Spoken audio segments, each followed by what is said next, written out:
Nós vamos conversar um pouquinho sobre a Amazônia, sobre os cuidados com os indígenas na Amazônia. Nós vamos ver agora um filminho curto do Davi Copenaua, que é um grande líder Yanomami.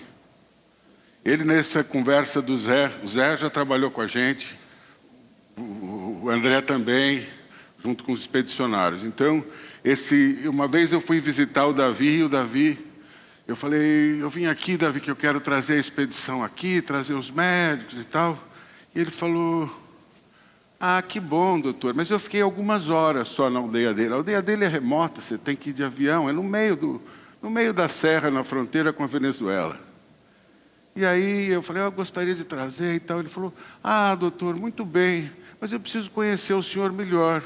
O senhor pode passar umas 2 semanas aqui para a gente conversar a respeito disso? Ele é muito bacana, Davi.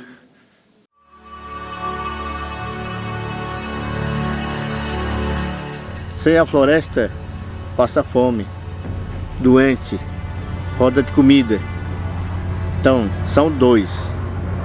A saúde e a cuidar da floresta.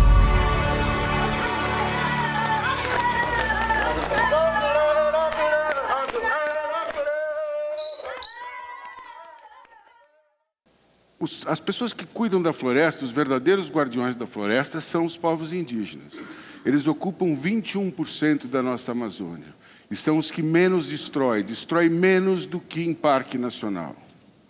Em 2002, junto com um grupo de amigos, que vocês estão vendo ali, junto com um grupo de amigos, nós fomos subir o Pico da Neblina, que fica na fronteira com a Venezuela, onde vive o povo Yanomami. Esse povo foi contactado a primeira vez há uns 50 anos atrás. Aliás, está sofrendo muito agora com a nova invasão dos garimpeiros, que está ocorrendo disseminada e inacreditável. E nós fomos, então, era um grupo de amigos, a gente fazia caminhada pelo mundo todo, passeava, mas muito para passeio. Mas esse caminho era especial, porque nós fomos, então, para essa terra dos Yanomamis. Quando eu era adolescente, minha avó me deu um livro sobre os Yanomamis, então eu aprendi muito sobre a cultura deles, como é que eles viviam e tudo. E na descida do Pico da Neblina, nós paramos numa aldeia chamada Maturacá, aonde nos deparamos, então, com a realidade daquela saúde daquelas pessoas. Eles viviam muito bem, eram muito felizes, satisfeitos, mas existia uma demanda, a saúde era precária, principalmente cirúrgica. A saúde cirúrgica no mundo hoje, gente, é muito deixada de lado. O preventivo está melhorando, mas a cirúrgica ainda está muito difícil. Então, na descida, nós vimos, então, indivíduos com 50 anos, 50 e poucos anos, já com catarata, muita hérnia, muito pitirígio, que é aquela pele crescida no olho. Então, vimos essa demanda, conversamos com as pessoas, conversamos com os caciques, e eu falei, olha, nós vamos trazer uns médicos aqui para cuidar de vocês. E fomos embora. E descemos o rio, descemos de Maturacá, é 1 dia e meio até São Gabriel, e mais 5 dias para descer até Manaus, de barco. Aqueles 3 dias que alguém falou, o menino falou dos 3 dias Então, durante esses 5 dias, nós começamos a pensar como é que nós vamos fazer esse troço de trazer essa saúde aqui para a floresta, ou nós vamos levar esses indivíduos para as grandes cidades e cuidar desses indivíduos. E rápido a gente pensou e viu, não, o mais certo é a gente trazer o hospital para a floresta mesmo. Além de ser mais humano, ainda vai preservar a floresta, né? Cuidando da vida, preservando a floresta, foi onde até surgiu esse lema, que é o lema nosso do Expedicionários, cuidando da vida, preservando a floresta. Então decidimos que a gente ia levar esses caras para a floresta. 1 ano depois, mais ou menos, até que a gente se organizou, tudo, nós fizemos a primeira expedição. Primeira expedição, nós éramos em 4 médicos, 100 quilos de equipamento, e fizemos num hospital local, em Uareté, já fronteira com a Colômbia. A Aninha conhece bem lá. Fizemos, você vê, olha, aqui tem um enfermeiro, está vendo? Uma enfermeira que está iluminando a cirurgia. Não tinha nada, era num hospital completamente abandonado e já tinha sido inaugurado 4 vezes e nunca tinham feito nada lá. Só político vinha, inaugurava e acabou. Nem médico não tinha. Então fizemos a primeira expedição, mas eu faço prótese de quadril e prótese de joelho, não tenho nada a ver com isso. E eu ficava muito preocupado com a asepsia local. Então nós começamos então a pensar em desenvolver o nosso centro cirúrgico móvel. Vocês estão vendo aqui, dá para ver um pouquinho, é um pouco difícil de ver, mas ali o primeiro que tem isso aí foi em Pari Cachoeira. Vocês veem o primeiro centro cirúrgico ali. E começamos a desenvolver isso. Você vê que com isso já se passaram 16 anos. Esse é o nosso centro cirúrgico moderno. André vai levar um susto de ver a diferença de que você viu aquele primeiro e vê hoje. Esse é o nosso centro cirúrgico atual, é um centro cirúrgico moderno, ele é semelhante até aos grandes centros de aqui de São Paulo. Os instrumentais são os mesmos, a maneira como é tudo feito, é tudo transparente, como vocês estão vendo, para que um possa socorrer o outro. E foi criado com isso, foi crescendo aquele hospitalzinho, aquela primeira tenda, foi crescendo até chegar num complexo hospitalar como esse que vocês estão vendo. Estão vendo? Isso aí é um campo de futebol, gente. Vocês veem a trave lá em cima, lá em cima tem uma trave de futebol, é um campo. Hoje a gente precisa só do campo e água para poder fazer. Numa expedição, geralmente nós fazemos alguma coisa em torno de 350, 400 cirurgias por expedição em 6, 7 dias cirúrgicos.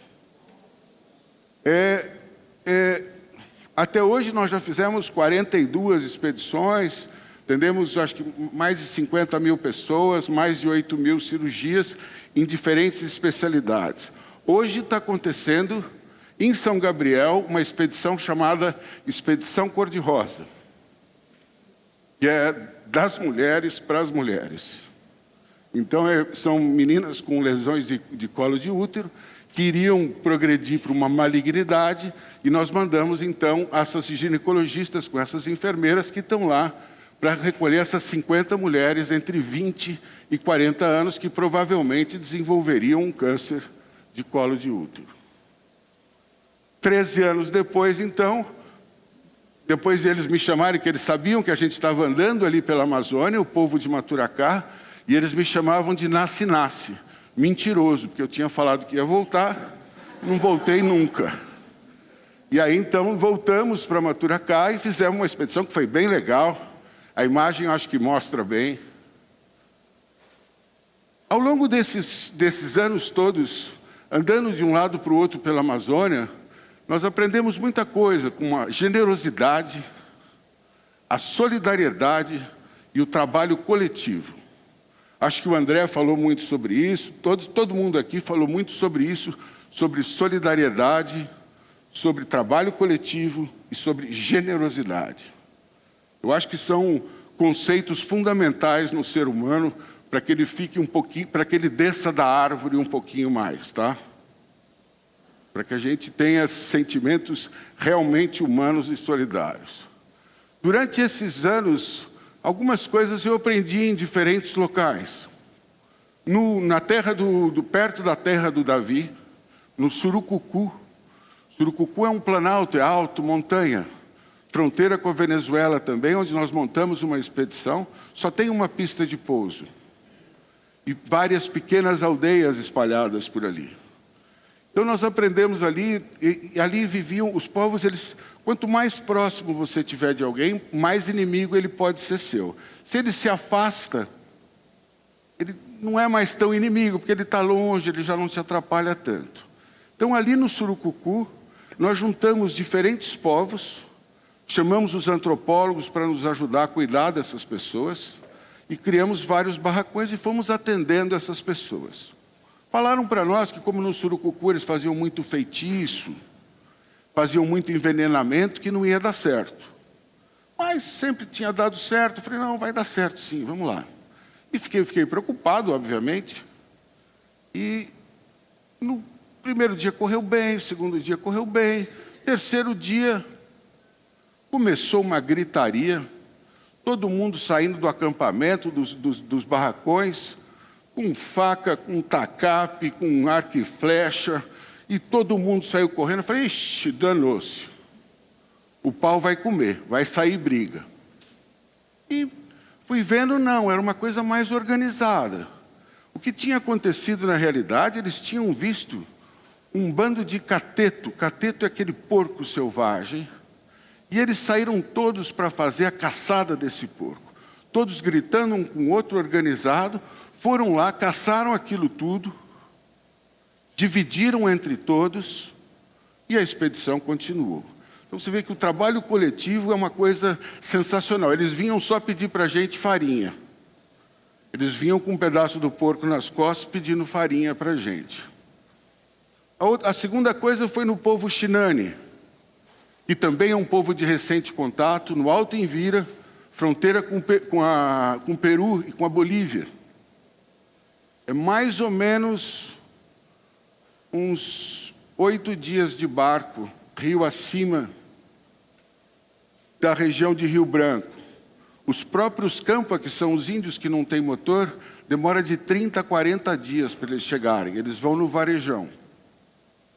O Varejão é sem fia, negócio e vai indo, empurrando o barco.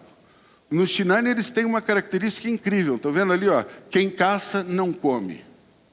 O caçador não pode comer o que ele caça, nem o peixe que ele pesca. Aí eu fiquei pensando, mas que raio de lógica é essa? Eu caço e eu não posso comer? Eu pesco e eu não posso comer? Fiquei pensando, que lógica é essa? Pensem bem, alguém pensou, alguém sabe mais ou menos o porquê que teria uma coisa dessa? Qual é a lógica disso? Alguém tem ideia? Sério, alguém tem ideia do que é a lógica disso? Não dá para... Hã? Fala. Não vai compartilhar, não vai comer. Doar? Hã? Não, nada a ver com respeito, nada. Nada a ver. É dividir conhecimento, gente. Quando ele não pode comer o que ele caça e o que ele pesca, ele vai ensinar o outro a caçar e a pescar. E daí ele vai comer o que o outro está. Então, com isso, ele vai dividir conhecimento e todo mundo vai aprender a caçar e pescar. Você vê como a nossa lógica é muito doida, né? Porque eles pensam umas coisas que a gente não entende como é que pode pensar essas coisas. E o terceiro é o compartilhar comida. Isso é a generosidade, é o cavalheirismo dessas pessoas. Isso foi na região de Pari Cachoeira, ali no Tiquié. André foi para lá, né? Você não foi não, né, Zé? A Roberta foi. Roberta foi. Nas festas que tem, os indígenas dividem comida. É o que eles dão de presente um para o outro, é comida. Então, senta-se numa roda grande, todo mundo traz a comida, eles dividem aquela comida e fazem a festa. Numa das aldeias, a colheita foi péssima, não conseguiram caçar quase nada, estavam passando fome. E chegaram, sentaram nessa roda, e os outros caciques todos, sabendo daquilo que tinha acontecido, os outros caciques todos se juntaram e falaram, não, primeiro nós vamos comer a comida dele, que era um montinho pequenininho de comida. Foram todos e dividiram aquilo em pedacinho, cada um ficou com um. E aí depois foram dividir as comidas dos outros, que eram montes grandes. E todos pegaram um pouco e deixavam para o cara que estava passando fome para pegar um monte. Porque assim ele não ficava ofendido. Porque como ele deu comida para os outros, ele não ficava ofendido de pegar comida. Então o cavalheirismo e a generosidade correm muito junto nisso, né? Essa senhora é uma suruahá. Isso aqui é Acre, né? Não. É Lábrea, é no Médio Purus. É suruahá, de recente contato também. Ela ficou cega durante muitos anos. Quando a gente operou e ela voltou a enxergar, a primeira coisa que ela falou foi, vocês devolveram a minha vida. Eu acho que nós fazemos basicamente catarata e hérnia, gente. As cirurgias que a gente faz. Catarata é a maior causa de cegueira reversível do planeta. Então é uma coisa sensacional. Eu faço prótese de quadril e de joelho, mas cirurgia de catarata, gente, é o máximo. Aqueles caras, os faqueiros que a gente chama, aqueles meninos, grande parte japa igual você, eles fazem as cataratas em 15 minutos, 8 minutos, 10 minutos. Uma pessoa cega volta a enxergar. Não tem nada que pague isso. Nem Mastercard Gold, nem primeira classe, nem nada disso, tá certo? Isso aqui é uma expedição no Xingu, onde nós juntamos, aqui está todo mundo, e é onde a gente aprendeu com esses indígenas, então, que solidariedade não é uma questão de altruísmo, e sim de sobrevivência no mundo de hoje. Muito obrigado.